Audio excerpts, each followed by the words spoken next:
అన్ని కీళ్ల సంబంధిత సమస్యలకు రీజన్ ఆర్థోస్పోర్ట్ హైదరాబాద్లో అధునాతనమైన సర్జరీ లేని వైద్యం.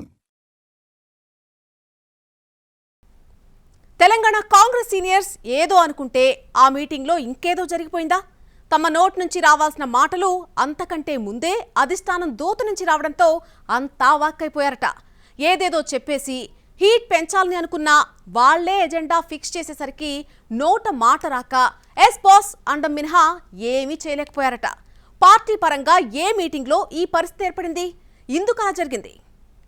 ఏడాది తర్వాత Telangana Congress political affairs committee సమావేశం జరిగింది. అయితే ఆ మీటింగ్లో రాష్ట్ర నాయకులు అనుకున్నదొకటైతే జరిగింది మరొకటట. పార్టీ, ప్రభుత్వం, క్షేత్రస్థాయి వ్యవహారాలు ఇలా రకరకాల సమస్యలపై మీటింగ్లో తెగ మాట్లాడేయాలని కసరత్తుల మీద కసరత్తులు చేశారట 4-5 సీనియర్స్. కానీ తీరా మీటింగ్ మొదలయ్యాక వాళ్లే నోళ్లు వెళ్లబెట్టాల్సి వచ్చినట్టు తెలిసిందే. అధిష్టానం దూతగా వచ్చిన కేసీ వేణుగోపాల్ తానే సమస్యల్ని రాష్ట్ర నేతల ముందుంచారని, ఆ దెబ్బకు వీళ్లంతా ఇక మనమెందుకులే అని సైలెంట్ అయిపోయినట్టు చెప్పుకుంటున్నాయి పార్టీ వర్గాలు. ఓ సీనియర్ నేతైతే మరేమీ మాట్లాడకుండా ఇక మీరు ఏం ఆదేశిస్తే అది అని చెప్పేసినట్టు సమాచారం. పార్టీ రాష్ట్ర ఇన్ఛార్జ్ దీపాదాస్ మున్షి వ్యవహారాన్ని తప్పుపడుతున్న నేత కూడా కామ్గా ఉన్నట్టు తెలిసిందే. గడిచిన ఏడాదిగా కాంగ్రెస్ పొలిటికల్ అఫైర్స్ కమిటీ సమావేశం జరగలేదు. ఇది రాష్ట్ర వ్యవహారాల ఇన్ఛార్జ్ నిర్వహించాల్సిన మీటింగ్.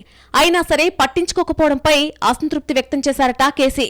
పార్టీకి, ప్రభుత్వానికి మధ్య సమన్వయం చేయాల్సినటువంటి దీపాదాస్ మున్షీనే కేసీ వేణుగోపాల్ చేసిన వ్యాఖ్యలకు అవునవును అంటూ తలూపారు తప్ప సమాధానం చెప్పలేకపోయినట్టు మాట్లాడుకుంటున్నాయి కాంగ్రెస్ వర్గాలు. ప్రభుత్వం మీద ఆరోపణలొస్తే మంత్రులతో కోఆర్డినేట్ చేసి కౌంటర్స్ ఇప్పించాల్సిన ఏఐసీసీ నేతలు ఇందుకు కామ్గా ఉన్నారని ఢిల్లీ పెద్ద ప్రశ్నించారట. అటు ప్రభుత్వ సంక్షేమ పథకాలను జనంలోకి తీసుకెళ్లాలన్న నిర్ణయం కూడా పూర్తి స్థాయిలో అమలవడం లేదు. పీసీసీకి పూర్తి స్థాయి కమిటీ లేకపోవడమే ఇందుకు ప్రధాన కారణమంటున్నారు. ఇప్పుడున్న డీసీసీ అధ్యక్షులు తిరిగి కొనసాగుతారా, లేదంటే కొత్త వాళ్లొస్తారా అన్నది కూడా క్లారిటీ లేదు. వీటికి తోడు పార్టీ అధికారంలోకొచ్చి ఏడాది గడిచినా క్షేత్రస్థాయి వరకు నాయకులకు పదవులు గాని, ఎమ్మెల్యేలు, మంత్రులతో సమన్వయం గానీ లేదు. వీటన్నిటినీ ఏఐసీసీ నాయకులు గుర్తించి సరిదిద్దాల్సి ఉంది. ఆ పని కూడా పూర్తిగా జరగడం లేదన్న అసంతృప్తి ఉందట పార్టీ పెద్దల్లో. మరోవైపు ఢిల్లీ వాళ్లొచ్చి చెబితే తప్ప ఇక్కడి నేతలు ఆ మాత్రం చేయలేరా అన్న చర్చ సైతం ఉందని అంటున్నారు.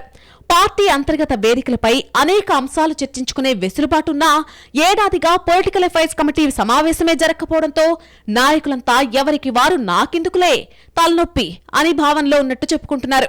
ఎక్కువ మంది నాయకులు మీటింగ్లో మాట్లాడే కంటే ఢిల్లీ పెద్దను పర్సనల్ గా కలిసి చెప్పడానికే ఇష్టపడ్డారట. కానీ అంత సమయం లేకపోవడంతో సీనియర్ లీడర్స్, ఏఐసీసీ నేతలు చెప్పింది విని వెళ్లిపోయారు కేసీ. ప్రస్తుతం ఉన్న ఆర్థిక పరిస్థితి నుంచి కొంత అధిగమిస్తూ పథకాలను అమలు చేస్తోంది ప్రభుత్వం. ఒకవైపు అప్పులు కడుతూ మరొకవైపు సంక్షేమ పథకాల కోసం తిప్పలు పడుతున్నామన్నది సర్కార్ పెద్దల వెర్షన్. ఇలాంటి అంశాలన్నిటినీ జనంలోకి తీసుకువెళ్లాల్సిన పార్టీకి పూర్తి స్థాయిలో టీం లేకపోవడం పెద్ద మైనస్ అంటున్నారు. అందుకే వీలైనంత త్వరగా పార్టీ వర్కింగ్ ప్రెసిడెంట్స్ తో పాటు ప్రధాన కార్యదర్శులు, నియోజకవర్గాల ఇన్ఛార్జ్లను నియమించాలని డిమాండ్ పెరుగుతోంది కాంగ్రెస్ వర్గాల్లో.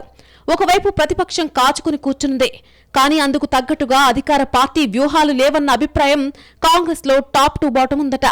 ఇక సీనియర్ నేతలు అధిష్టానం పెద్దల దగ్గర చెప్పాలనుకున్న విషయాలన్నీ ముందే చర్చకొచ్చినందున వాళ్లు అనుకున్నదొకటి అయ్యింది ఇంకొకటి అన్న ఫీలింగ్ వచ్చిందట కాంగ్రెస్ సర్కిల్స్ లో. ప్రభుత్వంపై వస్తున్న విమర్శలకు దీటుగా కౌంటర్స్ ఇవ్వలేకపోతున్నారన్న అభిప్రాయం అందరిలో బలపడుతున్నందున ఇక నుంచి ప్రతి నెల పీఏసీ సమావేశం నిర్వహించాలని ఆదేశించిందట ఏఐసీసీ. అప్పుడే సమస్యలు పరిష్కారం అవుతాయని ఏఐసీసీ పెద్దలు భావిస్తున్నట్టు తెలిసిందే. మరి ఆ సూచనలను పీసీసీ నాయకత్వం పాటిస్తుందా లేదా అన్నది చూడాలంటున్నారు పరిశీలకులు. మొత్తం మీద తెలంగాణలో ఏం జరుగుతుందో అధిష్టానం దగ్గర క్లియర్ పిక్చర్ ఉన్నందున ఇకనైనా వ్యవహారాలు చక్కబడతాయని భావిస్తున్నాయి కాంగ్రెస్ వర్గాలు.